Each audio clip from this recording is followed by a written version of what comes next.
Oh, right. So this is what good reputation goes out there and gets you. We have ourselves the Edmonton Oilers, who were able to land Connor Brown using a unique structure coming off his ACL injury. Sounds like a 1-year, $775,000 deal plus a potential $3.25 million in signing bonuses.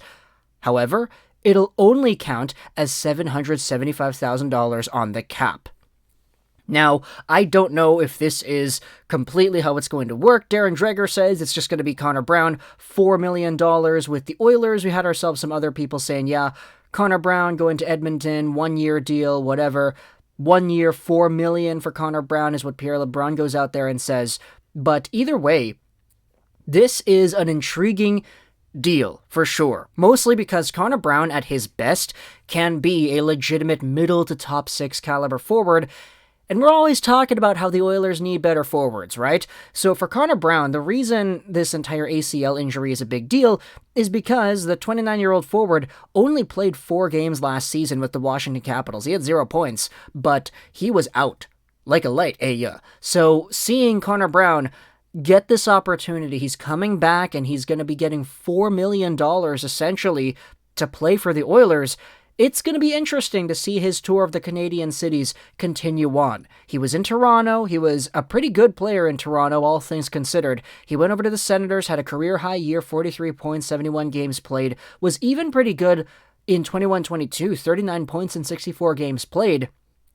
It's just after getting sent over to the Washington Capitals and not having him play for any of the year, it was really a question as to where Connor Brown would be heading into 2023-2024. Was this still a guy who had what it takes to be an NHL middle 6 forward? Could he still produce? Could he still do this? Could he still do that? And I guess Ken Holland and the Oilers are going to go out there and test their luck, see if the case is yes. Signing him to a 1-year, $775,000 deal with $3.25 million in bonuses. Talk about giving a guy an incentive to come to your team.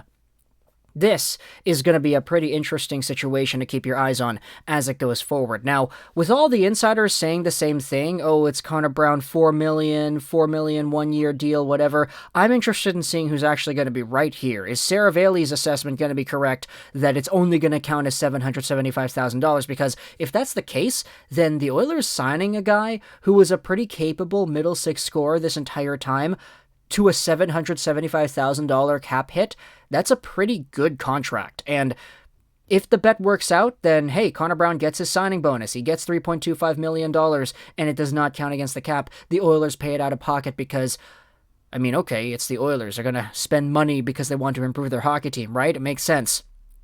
But if it's not the case, he ends up not working out, then hey, it's only 1 year. It's just fine. So let me know your thoughts in the comment section below. What are your opinions about Connor Brown coming over to the Edmonton Oilers on a really cheap, seemingly, deal? I hope you enjoyed this video, Charles 99, and bye.